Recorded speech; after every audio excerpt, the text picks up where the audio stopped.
જો એક કાર છે એ 84 કિલોમીટર પ્રતિ કલાકની ઝડપે મુસાફરી કરતી હોય તો એને 252 કિલોમીટરનું અંતર કાપતા કેટલો સમય લાગે? સમય અને અંતરના દાખલા છે, આપણે કેટલો સમય લાગે એ શોધવાનું છે. તો એના માટે એક સૂત્ર હંમેશા યાદ રાખજો.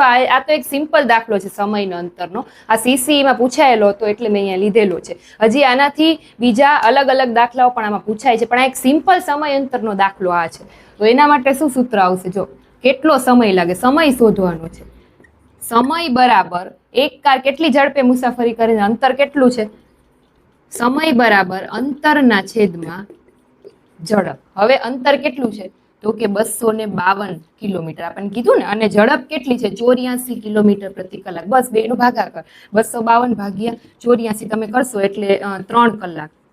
બરાબર. તો કેટલો સમય લાગશે? તો કે 252 કિલોમીટરનું અંતર કાપતા એ કારને 3 કલાક જેટલો સમય લાગશે. સમય બરાબર અંતરના છેદમાં ઝડપ. જ્યારે આવો સિમ્પલ દાખલો કીધો હોય ત્યારે આ સૂત્ર હંમેશા યાદ રાખવાનું. અને આવા સિમ્પલ દાખલા પણ પૂછાય છે, એવું નથી દર વખતે અઘરા જ દાખલા પૂછાય દરેક ચેપ્ટર.